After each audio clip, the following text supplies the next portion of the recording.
নিরপেক্ষ সরকারের অধীনে নির্বাচন হলে 10টির বেশি আসন পাবে না আওয়ামী লীগ, বলেছেন মির্জা ফখরুল। আগামী বৃহস্পতিবার ঢাকায় মহাসমাবেশের ঘোষণা। প্রয়োজনে ডাল ভাত খাবেন, তবু মাথা নোয়াবেন না শেখ হাসিনা, মন্তব্য ওবায়দুল কাদেরের। বললেন, আন্দোলনে হেরে গেছে বিএনপি, নির্বাচনেও হারবে। পদোন্নতির ক্ষেত্রে ব্যক্তিগত পছন্দের ঊর্ধ্বে সৎ ও দেশপ্রেমিক সেনাদের নির্বাচিত করার নির্দেশ প্রধানমন্ত্রী শেখ হাসিনার। ঝালকাঠিতে নিয়ন্ত্রণ হারিয়ে বাস পুকুরে শিশু সহ নিহত 17, আহত অন্তত 25 জন। 5 সদস্যের তদন্ত কমিটি গঠন জেলা প্রশাসনের। ডেঙ্গুতে একদিনে 11 জনের মৃত্যু, আক্রান্ত রেকর্ড 2242। 60 জেলায় ছড়িয়ে পড়েছে, জানালেন স্বাস্থ্যমন্ত্রী। কার্যকর পদক্ষেপ নেওয়ার আহ্বান। দেখছিলেন বিআরবি কেবল সংবাদ শিরোনাম। বিএনপি মহাসচিব মির্জা ফখরুল ইসলাম আলমগীর বলেছেন, নিরপেক্ষ নির্বাচন হলে আওয়ামী লীগ 10টির বেশি আসন পাবে না। সেজন্য তারা নিরপেক্ষ নির্বাচন দিতে ভয় পায়।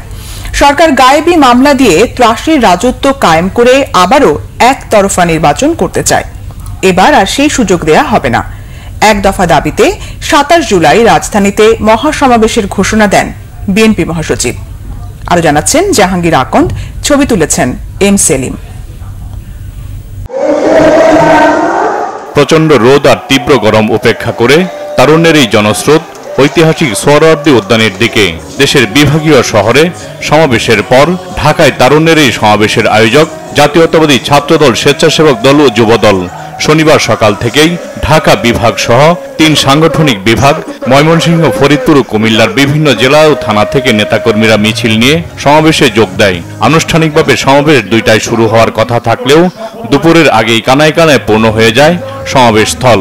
তারুণ্যের জনস্রোত ছড়িয়ে পড়ে একদিকে মৎস্য ভবন, অন্যদিকে শাহবাগ পর্যন্ত। সমাবেশে বিএনপির মহাসচিব মির্জা ফখরুল ইসলাম আলমগীর বলেন, সরকার অবৈধভাবে সংবিধান লঙ্ঘন করে ক্ষমতায় বসে আছে। কোর্টের ঘাড়ে বন্দুক রেখে তত্ত্বাবধায়ক সরকার ব্যবস্থা বাতিল করেছে। তারা নিশ্চিত যে তারা নিরপেক্ষ নির্বাচনে কখনো জয়ী হতে পারবে না। আজকে যদি নির্বাচন হয়, তাহলে নির্বাচনে তার 10টার বেশি আসন পাবে না বন্ধুগণ। এইবার ভোটে দাঁড়ানো আমরা সেই দিন দেখলাম ঢাকার 17 আসনে, তাই না? দেখেছেন না ভোটে দাঁড়ানো? বেচারা কি বলো, বাচ্চা ছেলে আমি খুব কষ্ট পেয়েছি। সে একটা আশা নিয়ে গিয়েছিল যে অন্তত তাকে ভোটটা করতে দেবে, কিন্তু এটা যে আওয়ামী লীগ, এটা দিয়ে বসতে পারেনি বেচারা। আওয়ামী লীগ হচ্ছে সেই দল, সেই সন্ত্রাসী যেমন কাউকে সহ্য করতে পারে না, তারা কথা বলা সহ্য করতে পারে না, তারা কেউ তাদের বিরুদ্ধে ভোট দিবে তাও সহ্য করতে পারে না। ওরা মনে করে এটা তাদের বাপের তালুকদারি, জমিদারি। মির্জা ফখরুল বলেন, সরকার একদিকে বিদেশিদের বলছে ভালো নির্বাচন করবে, অন্যদিকে গায়েবী মামলা দেয়া হচ্ছে। সিনিয়র নেতাদের মামলা দ্রুত শেষ করে সাজা দেয়া হচ্ছে যাতে তারা নির্বাচন করতে না পারে। তাদের কোনো অপকৌশল কাজে আসবে না বলে মন্তব্য করেন তিনি। সবাইকে বলতেছে, বিদেশিদের বলতেছে যে খুব ভালো নির্বাচন করবো আমি, সংবিধানের অধীনে ভালো নির্বাচন হবে। আর এদিকে কি করছো, ওই বিরোধী দলকে যারা নির্বাচন করবে তাদেরকে তোমরা মিথ্যা মামলা দিচ্ছ, গায়েবী মামলা দিচ্ছ, তারা আপনার নির্বাচনের পূর্বে মাঠে আসতে না পারে। লক্ষ্য একটাই, যে ভয় দেখিয়ে মানুষকে ত্রাসের রাজত্ব সৃষ্টি করে জনগণকে ভয় দেখিয়ে এই নির্বাচন থেকে বিরত রাখা। আবার তারা ওই রাতের অন্ধকারে না, এবার নতুন নতুন কৌশল করেছে। সব ডিসি, এসপি তারা তাদের পছন্দ মতো নিয়োগ দিচ্ছে। বন্ধু পত্রিকায় ডিসি নিয়োগ দিয়েছে, নতুন এসপি নিয়োগ দিয়েছে নতুন। উদ্দেশ্য কি, এবার দিনের আলোয় তারা কৌশল করে সিল মেরে আবার নিয়ে যাবে। কিন্তু বন্ধুগণ, বারে বারে ঘুঘু তুমি খেয়ে যাও ধান, এবার আর সেটা হবে না। এবার এই দেশে কোন নির্বাচন হবে না নিরপেক্ষ তত্ত্বাবধায়ক নির্দলীয় সরকারের অধীনে ছাড়া। অবিলম্বে পদত্যাগ করে নির্দলীয় সরকারের অধীনে নির্বাচন দেওয়ার দাবি জানান মির্জা ফখরুল। আর নির্বাচনে ভয় পাও কেন? নির্বাচনে আওয়ামী লীগ ভয় পায়, সুষ্ঠু অবাধ নিরপেক্ষ নির্বাচনে আওয়ামী লীগ ভয় পায় বলেই আজকে তারা ক্ষমতা ছাড়তে চায় না। আমরা ৩৬ জন যুগপৎ দলের ঘোষণা দিয়েছি যে আমরা বাংলাদেশে আমরা একটা অবাধ নিরপেক্ষ সরকারের অধীনে নির্বাচন চাই। সেই জন্য কি চাই? অবিলম্বে এই সরকারকে হাসিনাকে পদত্যাগ করতে হবে। সমাবেশে নেতারা বলেন, সারা দেশে তরুণরা জেগে উঠেছে, তারা ভোটের অধিকার আদায় করেই ঘরে ফিরবে। রাজপথের আন্দোলনে সবাইকে অংশ নেওয়ার আহ্বান জানান তারা। ঢাকায় বিভাগীয় সমাবেশের মধ্য দিয়ে শুরু হলো ছাত্রদল, যুবদল ও স্বেচ্ছাসেবক দলের তারুণ্যের সমাবেশ। নেতারা বলছেন, তারুণ্যের এই সমাবেশের মধ্য দিয়ে একদিকে যেমন সারা দেশের তরুণরা নিজেদের ভোটাধিকার আদায়ে সচেতন হবেন, অন্যদিকে গণতন্ত্র পুনরুদ্ধার আন্দোলন আরো জোরদার হবে।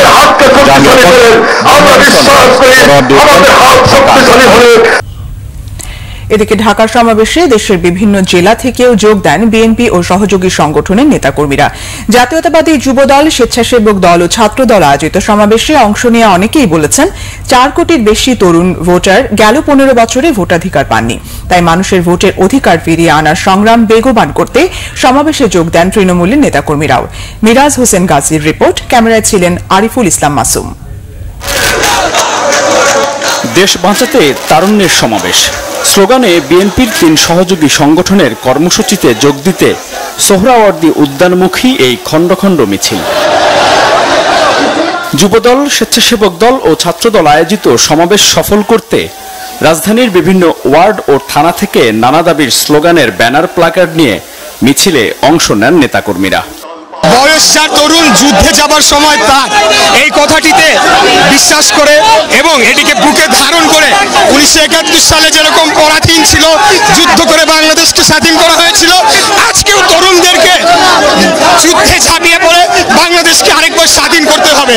আজকে এই তারুণ্যের সমাবেশে যে জনসংখ্যা হয়েছে, এই মেসেজটা খুবই ক্লিয়ার সরকারের প্রতি যে তরুণরা উজ্জীবিত, তরুণরা জেগে উঠেছে। তরুণদের চাহিদা একটাই, তারা তাদের যে ভোটের যে অধিকার তারা সেটা ফিরে পেতে চায়। যে আমরা আসলে কারো কাছে কোনো অধিকার চাই না, অধিকার আমরা আদায় করে দেব। তাদেরকে বাধ্য করব নিরপেক্ষ তত্ত্বাবধায়ক সরকারের অধীনে একটি নিরপেক্ষ নির্বাচন দিতে। দলের তরুণ নেতারা বলেন, ঢাকায় সাধারণ মানুষের এই ব্যাপক উপস্থিতি ক্ষমতাসীনদের বড় বার্তা দিচ্ছে। তারা বলেন, এই সরকারকে আর একতরফা ভোটারবিহীন নির্বাচন করতে দেয়া হবে না। সমস্ত তরুণরা আজকে আমাদের দাবির সাথে ঐক্যমত পোষণ করে এই সমাবেশে উপস্থিত হয়েছে। সবাই একটি জিনিসই চায়, জেগে উঠেছে তরুণ বাংলাদেশের, আমার ভোট আমি দিব, যাকে খুশি তাকে দিব। আমরা বিশ্বাস করি তরুণরা আন্দোলন সংগ্রামের মাধ্যমে যুগে যুগে অধিকার আদায় করেছে। এবারে এই স্বৈরাচারী শেখ হাসিনা সরকারকে পতন করে ভোটের অধিকার তারা আবারও আদায় করবে। আমরা 4 কোটি 70 লক্ষ নতুন ভোটার যারা তাদের প্রথম ভোট এখনো দিতে পারেনি এবং মেধাভিত্তিক সমাজ এখনো প্রতিষ্ঠা হয়নি, আমরা সেই মেধাভিত্তিক সমাজ প্রতিষ্ঠা করতে চাই, যাতে সাধারণ ছাত্রছাত্রীরা তাদের মেধার মূল্যায়নটা পায়। বাংলাদেশে এই মাফিয়া সরকারকে চাচ্ছে না, এই অবৈধ সরকারকে পদ থেকে তরুণ সমাজ আজ রাজপথে নেমে এসেছে। এই সরকারের অধীনে কোনোদিনও কোনো ফেয়ার নির্বাচন হয় নাই। ওই রাতের আধারে নির্বাচন ছাড়া ভোট ছাড়া নির্বাচন, এইভাবে করেই তারা অবৈধভাবে ক্ষমতার মস্তকে তারা আটকে রেখেছে। এবং এদেশের মানুষ এই মুহূর্তে এক দফার আন্দোলনে শরিক হয়ে সরকার পতনকে নিশ্চিত করতে চায়। নির্দলীয় তত্ত্বাবধানের অধীনে একটা সুষ্ঠু নির্বাচন বাংলাদেশের মাধ্যমে হবে। আর সেই নির্বাচনে আমাদের দেশনেত্রী বেগম খালেদা জিয়া তথা তারেক রহমানের নেতৃত্বে ধানের শীষে বিজয় অর্জন করবে। এই সমাবেশে কেন্দ্রীয় নেতারা যে দিক নির্দেশনা দেবেন সেই অনুযায়ী সারা দেশের মানুষকে ঐক্যবদ্ধ করার অঙ্গীকার করেন নেতাকর্মীরা। আমরা শরীয়তপুর থেকে এসেছি, আমাদেরকে যাত্রাবাড়ির মোড় থেকে আমাদেরকে নামিয়ে দিয়েছে, তবু আমরা সেখান থেকে হেঁটে এসে এই প্রতিবাদ করতেছি এই সরকারের বিরুদ্ধে। তত্ত্বাবধায়ক সরকারের অধীনে আমরা নির্বাচন চাই, এই সরকারের পতন চাই। আর তারুণ্য সমাবেশে তারুণ্যদের আমরা মূল দল বিএনপি এই সহযোগিতা করতে চাই তাদেরকে। গত 15 বছর ধরে যে বাংলাদেশে ভোট দিতে পারেনি আমাদের তরুণ প্রজন্ম, তাদের ভোটাধিকার প্রতিষ্ঠা করার জন্য আজকে আমাদের লড়াই। আপনাদের ভোটাধিকার প্রতিষ্ঠা করার জন্য সবাইকে বলবো যে এই ফ্যাসিবাদ সরকারের বিপক্ষে দাঁড়ান, সবাইকে বলবো এই আন্দোলনে দাঁড়ান। এদিকে প্রচন্ড গরমে সমাবেশের মূল জায়গা ছাপিয়ে অনেকেই অবস্থান নেন আশপাশের গাছের নিচে। সেখানে থেকেই মাইকে শুনছিলেন নেতাদের বক্তব্য। মিরাজ হোসেন গাজী, বাংলা ভিশন, ঢাকা। শেখ হাসিনা প্রয়োজনে ডাল ভাত খাবেন, কিন্তু কারো কাছে মাথা নত করবেন না বলেছেন আওয়ামী লীগের সাধারণ সম্পাদক ওবায়দুল কাদের। জানিয়েছেন, ভিসা নীতি ও কারো রক্তচক্ষুকে ভয় করেন না বঙ্গবন্ধু কন্যা। নোয়াখালীতে জেলা আওয়ামী লীগের শান্তি ও উন্নয়ন সমাবেশে তিনি এসব কথা বলেন। মুহিবুল্লাহ মুহিবের রিপোর্ট, ছবি তুলেছেন মুজিবুর রহমান। নোয়াখালী জেলা শহরের সব রাস্তায় যেন শান্তি আর উন্নয়নের বার্তা নিয়ে সমবেত হয় জেলা স্কুলের মাঠে গিয়ে। দুপুরের আগেই আওয়ামী লীগের নেতাদের মিছিলে মাঠ পরিপূর্ণ হয়ে চলে যায় রাস্তায়। বেলা 4টার কিছু পর অনুষ্ঠানের প্রধান অতিথি আওয়ামী লীগ সাধারণ সম্পাদক ওবায়দুল কাদের এলে স্লোগানে মুখর হয়ে ওঠে সমাবেশ স্থল। উপস্থিত স্থানীয় ও কেন্দ্রীয় নেতারা বিএনপির কড়া সমালোচনা করে বলেন তারা আগামীর জন্য প্রস্তুত। প্রধান অতিথির বক্তব্যে ওবায়দুল কাদের বলেন, শেখ হাসিনা নিষেধাজ্ঞা আর ভিসা নীতির ভয়ে টলবেন না। ভিসা নীতি তাকে ভয় দেখিয়েছে, নিষেধাজ্ঞা আসবে এই ভয় দেখিয়েছে। শেখ হাসিনা বললে আমি শেখ মুজিবের কন্যা, আমাকে ভয় দেখিয়ে কোনো লাভ নেই। যত ভয় আসুক, যত হুমকি আসুক, বঙ্গবন্ধুর কন্যা মাথা নত করবে না। বিএনপির ভারপ্রাপ্ত চেয়ারম্যানের অতীত কর্মকাণ্ড তুলে ধরে প্রশ্ন করেন তাদের আন্দোলনের টাকা কোথা থেকে আসে। দুর্নীতিবাজ তারেক রহমান, বাংলাদেশের মানুষ জানে হাজার হাজার কোটি টাকা বিদেশে পাচার করে দেশ থেকে লন্ডনে পালিয়ে গেছে। তার নেতৃত্বে বাংলাদেশের মানুষ আন্দোলন করবে, এটা কি বিশ্বাস? ফাইনাল খেলা হবে ডিসেম্বরে, আর ফখরুল সাহেবরা যে মিথ্যা বলছেন তাই কাল হবে তাদের জন্য বলেও মন্তব্য করেন আওয়ামী লীগ সাধারণ সম্পাদক ওবায়দুল কাদের। কোন দল বা গোষ্ঠীর চাপের মুখে সংবিধান থেকে এক চুলও নড়বে না সরকার। নিজ জন্মভূমি নোয়াখালীতে এসে এমন হুঁশিয়ারি আবারও উচ্চারণ করলেন আওয়ামী লীগ সাধারণ সম্পাদক ওবায়দুল কাদের। বললেন, আগামী সংসদ নির্বাচন অনুষ্ঠিত হবে শেখ হাসিনার অধীনেই। মুহিবুল্লাহ মুহিব, বাংলা ভিশন, নোয়াখালী। বিএনপিকে নির্বাচনে এসে ভাগ্য পরীক্ষা করার আহ্বান জানিয়েছেন আওয়ামী লীগের সভাপতি মণ্ডলীর সদস্য মতিয়া চৌধুরী। বিকেলে দলের কেন্দ্রীয় কার্যালয়ের সামনে যুবলীগ স্বেচ্ছাসেবক লীগ আয়োজিত সমাবেশে তিনি এই আহ্বান জানান। বলেন, এখন আর বিদেশি প্রভুদের কাছে পাত্তা পাবেন না, কারণ অর্থনৈতিক মন্দার কারণে তারা নিজেদের সামলাতেই ব্যস্ত। শুভ মাহফুজের রিপোর্ট। দেশব্যাপী বিএনপি জামায়াতের হত্যা ষড়যন্ত্র, নৈরাজ্য ও তাণ্ডবের প্রতিবাদে যৌথ উদ্যোগে 23 বঙ্গবন্ধু এভিনিউতে শান্তি সমাবেশের আয়োজন করে যুবলীগ ও স্বেচ্ছাসেবক লীগ। সমাবেশে প্রধান অতিথির বক্তব্য রাখেন দলের সংসদ উপনেতা ও আওয়ামী লীগের সভাপতি মণ্ডলীর সদস্য মতিয়া চৌধুরী। সন্ত্রাস, ষড়যন্ত্র ও নৈরাজ্যের পথ পরিহার করে বিএনপিকে গণতন্ত্রে আসার আহ্বান জানান তিনি। সন্ত্রাস এবং ষড়যন্ত্রের পথ পরিহার করে আপনাদের মুরব্বীদের ভরসা করে লাভ নাই। তাদের এখন নিজেদেরই সেই চাচা প্রাণ বাঁচা, অর্থনৈতিক মন্দার ফলে তারা নিজেদের নিয়েই খুব ব্যস্ত। আপনাদের কেউ জামিনদার হবে না, ওই জামিনদার আর মুক্তা দিয়া আপনারা পার পাবেন না, জামিন কেউ করবে না। কাজেই ষড়যন্ত্রের পথ পরীক্ষা করে গণতন্ত্রের কথা আসেন, গণতন্ত্রের চর্চা করে। আন্দোলন করে সরকারকে ক্ষমতা থেকে নামানো যাবে না। জনগণের ভোটে নির্বাচিত হলে বিএনপিকে ফুলের মালা দিয়ে বরণ করার কথা বলেন সহযোগী সংগঠনের নেতারা। আপনাদের সুবুদ্ধির উদয় হোক, আগামী নির্বাচনে আসেন। শুভ মাহফুজ, বাংলা ভিশন, ঢাকা। দেশে মানবাধিকার লঙ্ঘনের ঘটনার শিকার ব্যক্তি ও মানবাধিকার কর্মী কেউই যথাযথ আইনি প্রতিকার পায় না। প্রতিনিয়তই এ বিষয়ে বিচারিক হয়রানির শিকার হচ্ছেন অনেকে। Centre for governance studies CGS এর আয়োজনে মানবাধিকার বিষয়ে এক গবেষণা রিপোর্ট প্রকাশ অনুষ্ঠানে এই মত দেন বক্তারা। তারা অভিযোগ করেন, রাজনীতিবিদদের পরিবর্তে পুলিশ দিয়ে রাষ্ট্র পরিচালিত হওয়ায় জটিল হচ্ছে মানবাধিকার পরিস্থিতি। রিপোর্ট মাইনুল শোভনের। দেশের মানবাধিকার রক্ষায় নিয়োজিত কর্মীরা কতটা নির্বিঘ্নে কাজ করতে পারেন কিংবা কোথায় কোথায় বাধার সম্মুখীন হচ্ছেন এ নিয়ে গবেষণা প্রতিবেদন প্রকাশ করে সেন্টার ফর গভর্নেন্স স্টাডিজ। যুক্তরাষ্ট্রের ইলিনয় স্টেট ইউনিভার্সিটির অধ্যাপক আলী রিয়াজ পরিচালিত জরিপ কার্যক্রমের ফলাফল ঘোষণা করা হয় রাজধানীর একটি হোটেলে, যাতে দেখানো হয় 1/4 মানবাধিকার কর্মী বিভিন্ন সময়ে সরকারি দল কর্তৃক বাধার সম্মুখীন হয়েছেন, যাদের মধ্যে মৃত্যুর হুমকি পেয়েছেন 10%। তবে গবেষণা রিপোর্ট ছাপিয়ে উঠে আসে বিদ্যমান মানবাধিকার পরিস্থিতিও। বক্তারা বলেন, রাজনৈতিক প্রতিশ্রুতি ছাড়া মানবাধিকার প্রতিষ্ঠা মোটেও সম্ভব নয়। মানবাধিকার কমিশন সংস্কারেরও সুপারিশ করেন কেউ কেউ। Without improving the general human rights situation, defending the human rights defenders is সাধারণভাবে মানবাধিকার পরিস্থিতির উন্নতি না হলে মানবাধিকার কর্মীদের সুরক্ষা দেওয়া প্রায় অসম্ভব। আমি রাষ্ট্রকে বলবো, মানবাধিকার কর্মীদের প্রতি বিদ্বেষপূর্ণ মনোভাব কখনোই মানবাধিকার রক্ষার ক্ষেত্রে সহায়ক ভূমিকা পালন করবে না। জাতীয় মানবাধিকার কমিশনকেও স্বাধীন ও স্বনির্ভর প্রতিষ্ঠান হিসেবে সংস্কারের সুপারিশ করছি।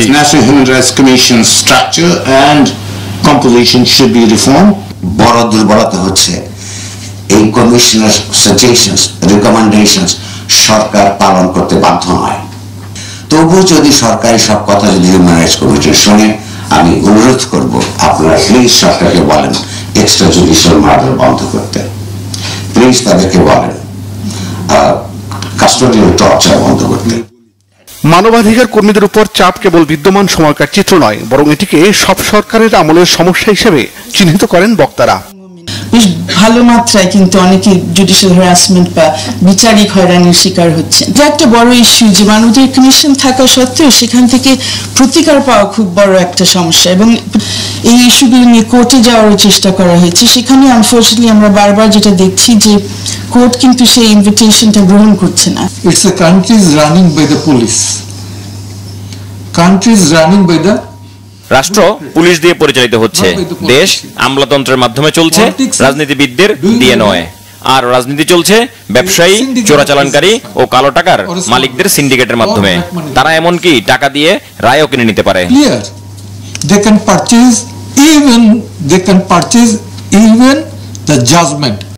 তবে মানবাধিকার কমিশন চেয়ারম্যান কামাল আহমেদ আইনি প্রতিকার না পাওয়ার অভিযোগ অস্বীকার করেন। People consider that National Human Rights Commission is an organ of the government. It's a Mainul সফন, Bangla vision, Dhaka.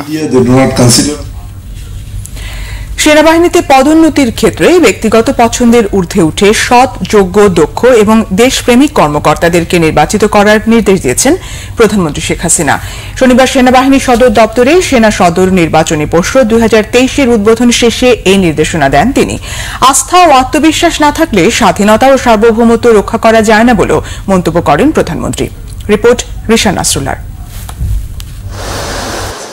শনিবার সেনাকুঞ্জে সেনা নির্বাচন বোর্ড 2023-এর উদ্বোধন করেন প্রধানমন্ত্রী শেখ হাসিনা। এ সময় প্রধানমন্ত্রী বলেন, বাংলাদেশ সেনাবাহিনী সবসময় দেশের মানুষের পাশে থাকার পাশাপাশি যে কোনো দুর্যোগে কার্যকর ভূমিকা পালন করে। বলেন, জনগণের আস্থা ও ভরসা সেনাবাহিনীর জন্য গুরুত্বপূর্ণ বিষয়। বাংলাদেশের সেনাবাহিনী কর্মদক্ষতা দিয়ে সেটি অর্জন করেছে বলেও মন্তব্য করেন প্রধানমন্ত্রী। আমরা স্বাধীনতা সার্বভৌমত্ব রক্ষার অত্যন্ত প্রহরী হচ্ছে আমাদের সেনাবাহিনী। আমরা কারোর সাথে যুদ্ধ করতে চাই না, আমরা শান্তিতে বিশ্বাস করি। কারণ শান্তিটাই হচ্ছে আমাদের মূল কথা, কারণ একটা শান্তিপূর্ণ পরিবেশটাই উন্নয়নের পূর্ব শর্ত। উৎপাদনটা অব্যাহত রাখতে হবে, উন্নয়নটা অব্যাহত রাখতে হবে। ব্যয়ের ক্ষেত্রে আমাদের খুব মিতব্যয়ী হতে হবে, সাশ্রয়ী হতে হবে। প্রধানমন্ত্রী বলেন, সামগ্রিক উন্নয়ন ও আধুনিকায়নের মাধ্যমে সেনাবাহিনীকে শক্তিশালী ও যুগোপযোগী বাহিনী হিসেবে গড়ে তুলতে বর্তমান সরকার বদ্ধপরিকর। প্রযুক্তিগত উৎকর্ষের পাশাপাশি সেনা সদস্যদের পেশাগত মান উন্নয়নের উপরও গুরুত্ব দিতে বলেন তিনি। আজকে বাংলাদেশে সেই 2009 সাল থেকে 2023 এর মাঝে অনেক ঝামেলা গেছে, প্রাকৃতিক দুর্যোগ, মনুষ্য সৃষ্ট দুর্যোগ। এই দুর্যোগ আসতেই থাকবে, এটা কোনো ব্যাপার না, বিরাট বোঝা আমাদের কাঁধে। কিন্তু আমরা মিয়ানমারের সাথে কিন্তু ঝগড়া করতে যাইনি, যুদ্ধ করতে যাইনি, আমরা তাদের সঙ্গে আলোচনা চালাচ্ছি, পাশাপাশি আন্তর্জাতিক মহলে আমরা কিন্তু তাদের উপর সক্রিয় করছি যে এরা যেন নিজের দেশে ফিরে যেতে পারে। তো তাদেরকে সুযোগ দিতে পারলে আমাদের অনেক সাশ্রয় হবে, আমরা আমাদের কক্সবাজারটা আরো উন্নত করতে পারবো। বাংলাদেশ সেনাবাহিনীর প্রশংসা করে প্রধানমন্ত্রী শেখ হাসিনা বলেন, সেনাবাহিনী যে কোনো দুর্যোগ ও সংকটময় সময়ে জনগণের পাশে দাঁড়িয়ে প্রশংসনীয় ভূমিকা পালন করছে। প্রথম পর্বের এই পদোন্নতি পর্ষদে বাংলাদেশ সেনাবাহিনীর কর্নেল ও লেফটেন্যান্ট কর্নেল পদবীর যোগ্য কর্মকর্তাগণ পরবর্তী পদোন্নতির জন্য বিবেচিত হবেন। রিশাদ নাসরুল্লাহ, বাংলা ভিশন, ঢাকা। ঝালকাঠিতে নিয়ন্ত্রণ হারিয়ে বাস পুকুরে পড়ে শিশুসহ 17 জন নিহত হয়েছে, আহত অন্তত 25 জন। শনিবার সকাল 10:15টার দিকে সদর উপজেলার ধানসিঁড়ি ইউনিয়ন পরিষদ সংলগ্ন একটি পুকুরে পড়ে যায় বাসটি। দুর্ঘটনা তদন্তে 5 সদস্যের কমিটি গঠন করেছে জেলা প্রশাসন। এছাড়া চাঁপাইনবাবগঞ্জ ও নড়াইলে সড়কে ঝরেছে আরও 3 প্রাণ। প্রতিনিধিদের পাঠানো তথ্য ও ছবিতে ডেস্ক রিপোর্ট। সড়ক দুর্ঘটনায় আবারও মৃত্যুর মিছিল। এবার ঝালকাঠিতে নিয়ন্ত্রণ হারিয়ে বাস পুকুরে। পুলিশ জানায়, বাসার স্মৃতি নামের বাসটি 65 যাত্রী নিয়ে পিরোজপুরের ভান্ডারিয়া থেকে বরিশালের দিকে যাচ্ছিল। পথে নিয়ন্ত্রণ হারিয়ে বরিশাল খুলনা আঞ্চলিক মহাসড়কের ধানসিঁড়ি ইউনিয়ন পরিষদ সংলগ্ন পুকুরে পড়ে যায় বাসটি। আসক্ষ দেখলাম কি উল্টি দিল, আসক্ষ পাশে পড়ছে না কি কইতে পারবো না, দেখি ফট করে উল্টে দিয়ে পড়ে গেল। আরে খোঁজা আমি কইতে পারি না। উদ্ধার কাজ চালান পুলিশ ও ফায়ার সার্ভিসের কর্মীরা। ঝালকাঠি সদর হাসপাতালে একে একে নেওয়া হয় মোট 17টি লাশ। এদের মধ্যে 8 জন নারী, 6 জন পুরুষ ও 3 জন শিশু। আহতদের চিকিৎসা চলছে ওই হাসপাতালে। যারা আহত আছেন তাদের মধ্যে খুব বেশি সিরিয়াস আহত ব্যক্তি নাই, এটি আমি সিভিল সার্জন সাহেবের কাছ থেকে আমি জানতে পেরেছি। যারা ডাক্তার সাহেবরা আছেন, ইভেন সিভিল সার্জন সাহেবকে আমরা নির্দেশনা দিয়েছি যে আহত যে রোগীগুলো আছে তারা যেন সর্বোচ্চ সেবা পায়। তো নিহতদেরকে তাদের স্বজনদের মাঝে ফিরিয়ে দেওয়ার জন্য আমরা যোগাযোগ করছি এবং সেভাবে ব্যবস্থা গ্রহণ করা হবে। আর ঘটনার বিষয়ে তদন্ত করার জন্য একটি তদন্ত কমিটি গঠন করা হয়েছে 5 সদস্য বিশিষ্ট। আহত এক বাস যাত্রী জানিয়েছেন, যাত্রার শুরু থেকেই বাড়তি যাত্রী ওঠানোর দিকে নজর ছিল চালকের। গাড়ি চালানোই মন ছিল না, তার ভুলেই এই দুর্ঘটনা।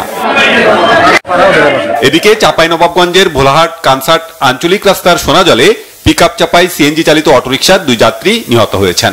শনিবার সকালে এ দুর্ঘটনা হয়। অন্যদিকে নড়াইলে নিয়ন্ত্রণ হারিয়ে ভটভটি উল্টে চাপা পড়ে এর চালক নিহত হয়েছেন। শনিবার দুপুরে সদর উপজেলার শাহবাদ ইউনিয়নের জুড়িয়া উত্তরপাড়ায় এ দুর্ঘটনা হয়। Bangla vision news desk. গত একদিনে ডেঙ্গুতে মারা গেছে আরও 11 জন এবং হাসপাতালে নতুন ভর্তি হয়েছে রেকর্ড 2242 জন। স্বাস্থ্যমন্ত্রী জাহিদ মালিক জানিয়েছেন, রাজধানী সহ দেশের 60 জেলায় ছড়িয়ে পড়েছে ডেঙ্গু। শনিবার মুগদা মেডিকেল কলেজ হাসপাতাল পরিদর্শন শেষে তিনি একথা জানান। লিটন খানের ক্যামেরায় আসমা আক্তার নুপুরের প্রতিবেদন। 11 মাসের রাফসানা দুনিয়ার কোনো কিছু বুঝে ওঠার আগেই এই বয়সে ডেঙ্গুতে আক্রান্ত হয়ে ভর্তি মুগদা মেডিকেল কলেজ হাসপাতালে। মায়ের অভিযোগ, সায়দাবাদ এলাকায় মশার অনেক উৎপাত থাকলেও নেই সিটি কর্পোরেশনের কোনো তৎপরতা। কাছাকাছি বেড়ে 7 দিন ধরে ডেঙ্গু আক্রান্ত 1.5 বছরের আব্দুল্লাহ। কয়েকটি হাসপাতালে ঘোরাঘুরির পর একদিন আগে ভর্তি করা হয়েছে মুগদা হাসপাতালে। আমাদের ওখানে অনেক মশা আছে, কিন্তু মশার ওষুধ ডেইলি রেগুলার দেয় না। আফসানা আর আব্দুল্লাহর মতো এই হাসপাতালে ভর্তি আছে 120টি শিশু। এছাড়া পূর্ণবয়স্ক 382 জন ডেঙ্গু রোগী আছে। বেশিরভাগ রোগী ঢাকা দক্ষিণের বাসিন্দা হওয়ায় বেশি চাপ মুগদা হাসপাতালে। শনিবার হাসপাতালটির ডেঙ্গু ওয়ার্ড পরিদর্শন করেন স্বাস্থ্যমন্ত্রী জাহিদ মালিক।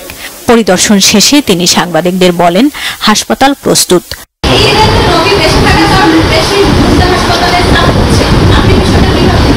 এই এরিয়াতে একটু ডেঙ্গু রোগী সংখ্যা বেশি, অর্থাৎ এখানে ঘনবসতি, এটাও আমাদেরকে মানতে হবে। এবং এখানে হয়তো যে পরিমাণে স্প্রে করা দরকার, হয়তো সেই পরিমাণে স্প্রেটা হয়তো হয়ে ওঠে না, যার ফলে রোগীর সংখ্যা বাড়ে। এরিয়াতে তো মিল ফ্যাক্টরি আছে, অনেক অফিস আদালত আছে, সেখানে স্প্রে করা দরকার কর্তৃপক্ষদেরকে। প্লাস আমি সিটি কর্পোরেশনকে অনুরোধ করব যে ওনাদের যেহেতু এটা হটস্পট, ডেঙ্গুর জন্য হটস্পট, এখানে বেশি গুরুত্ব দিয়ে আরো বেশি করে স্প্রে করা এবং বেশি এখানে লোক লাগানো দরকার, এটা আমি মনে করি। এর আগে ডিএনসিসির ডেডিকেটেড হাসপাতাল পরিদর্শন করে রোগীদের খোঁজ খবর নেন স্বাস্থ্যমন্ত্রী। হাসপাতালটিতে 500 বেড প্রস্তুত থাকলেও ভর্তি আছে 221 জন ডেঙ্গু রোগী। লোক সংকট কেটে যাওয়ায় অনেকে স্বস্তিতে চিকিৎসা নিচ্ছেন সেখানে। টেস্ট রিপোর্ট খারাপ হয়েছে, তারপরে তারা বলছে যে আপনারা হসপিটালে ভর্তি করতে হইব। একটার পর একটা রিপোর্ট করতেছে, ওষুধ দিতেছে, খাইতেছে না। মন্ত্রী আমাকে দেখতে এসেছে, অনেক ভালো লাগছে। আমি নিচে শুয়েছিলাম বাসায়, মশা এসে আমারে কামড় দিছে। রোগী বাড়লে স্বাস্থ্য অধিদপ্তর থেকে আরো সাপোর্ট লাগবে বলে জানালেন ডিএনসিসি হাসপাতালের পরিচালক। আরো রোগী বৃদ্ধি পায়, সেক্ষেত্রে তাৎক্ষণিকভাবে ডাক্তার দেওয়ার জন্য স্বাস্থ্য মহোদয়, আপনি দেখছেন আজকে সমস্ত আমাদের ঊর্ধ্বতন যারা আছে তারা এসেছিল, তারা এই ব্যাপারটা জানেন এবং প্রয়োজনের যে যখনই প্রয়োজন হবে তখনই তারা দেবেন বলে আমাদেরকে জানিয়েছেন। মুগদা হাসপাতালে চাপ সৃষ্টি না করে ডিএনসিসি সহ অন্যান্য হাসপাতালে যাওয়ার অনুরোধ করেন স্বাস্থ্যমন্ত্রী। আসমা আক্তার নূপুর, বাংলা ভিশন, ঢাকা। আইসিটি প্রতিমন্ত্রী জুনায়েদ আহমেদ পলক জানিয়েছেন, লাখ লাখ বাংলাদেশের তথ্য বেহাতের ঘটনায় তদন্ত কমিটির প্রতিবেদন সম্পর্কে জানা যাবে সোমবার। ঘটনাটি তদন্তে কাজ করছে 7 সদস্যের কমিটি। শনিবার রাজধানীর একটি হোটেলে বিপিও সামিটে সাংবাদিকদের এক প্রশ্নের জবাবে এই কথা জানান আইসিটি প্রতিমন্ত্রী। অনুষ্ঠানে বক্তারা বলেন, ভবিষ্যৎ স্মার্ট অর্থনীতি গড়ে তুলতে হলে স্মার্ট কর্মসংস্থানের কোনো বিকল্প নেই। Cyber security, chip designing, blockchain ও এআই এর মতো ভবিষ্যৎ প্রযুক্তিতে দেশের দক্ষ জনশক্তি গড়ে তোলার তাগিদ দেন বক্তারা। সামিটে প্রধান অতিথি হিসেবে ছিলেন জাতীয় সংসদের স্পিকার ডক্টর শিরিন শারমিন চৌধুরী।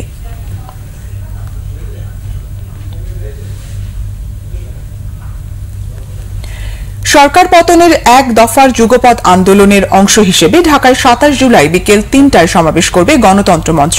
তবে এখনও সমাবেশের স্থান নির্ধারিত হয়নি।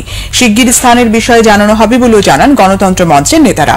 শনিবার বিকেলে রাজধানীর মেহেরবা প্লাজায় রাষ্ট্র সংস্কার আন্দোলনের কেন্দ্রীয় কার্যালয়ে এক জরুরি সংবাদ সম্মেলনে এই ঘোষণা দেওয়া হয়। সংবাদ সম্মেলনে গণতন্ত্র মঞ্চের সমন্বয়ক ও বিপ্লবী ওয়ার্কার্স পার্টির সাধারণ সম্পাদক সাইফুল হক বলেন, সমাবেশকে কেন্দ্র করে কোনো ধরনের অপ্রীতিকর পরিস্থিতি সৃষ্টির চেষ্টা করা হলে তার দায় দায়িত্ব ক্ষমতাসীন দলকেই বহন করতে হবে। এ সময় জাতীয় সমাজতান্ত্রিক দলের জেএসডির সভাপতি আসম আব্দুর রব, নাগরিক ঐক্যের সভাপতি মাহমুদুর রহমান মান্না, গণসংহতি আন্দোলনের প্রধান সমন্বয়ক জোনায়েদ সাকি সহ গণতন্ত্র মঞ্চের নেতারা উপস্থিত ছিলেন।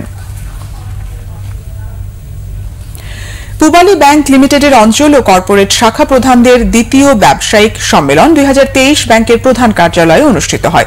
সম্মেলনে প্রধান অতিথি ছিলেন পূবালী ব্যাংক লিমিটেডের চেয়ারম্যান মঞ্জুরুর রহমান। সভাপতিত্ব করেন ব্যাংকের ব্যবস্থাপনা পরিচালক ও প্রধান নির্বাহী কর্মকর্তা মোহাম্মদ আলী। এ সময় ব্যাংকের উপব্যবস্থাপনা পরিচালক বৃন্দ মোহাম্মদ ইসা, মোহাম্মদ শাহাদাত হোসেন, আহমদ এনায়েত মঞ্জুর, মোহাম্মদ শাহনেওয়াজ খান ও মোহাম্মদ আনিসুজ্জামান সম্মেলনে উপস্থিত ছিলেন। প্রধান অতিথির বক্তব্যে চেয়ারম্যান মঞ্জুরুর রহমান বর্তমান অর্থনৈতিক পরিস্থিতিতে বাংলাদেশ ব্যাংক ও নিয়ন্ত্রণকারী প্রতিষ্ঠানের নিয়ম নীতি মেনে চলার মাধ্যমে ব্যাংকিং পরিচালনার নির্দেশ দেন।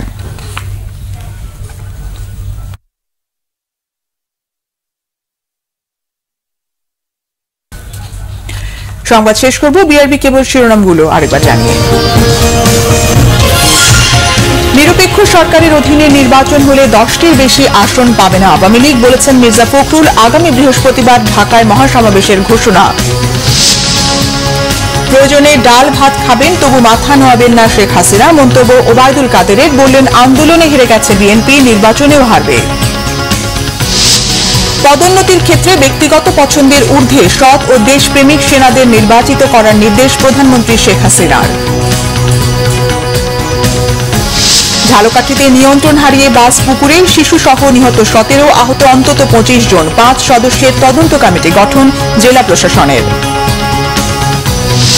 ডেঙ্গুতে একদিনে 11 জনের মৃত্যু, আক্রান্ত রেকর্ড 2242। 60 জেলায় ছড়িয়ে পড়েছে, জানালেন স্বাস্থ্যমন্ত্রী। কার্যকর পদক্ষেপ নেওয়ার আহ্বান।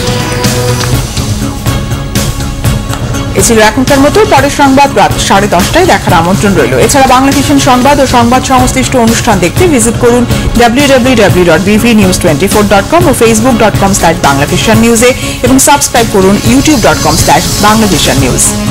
ধন্যবাদ।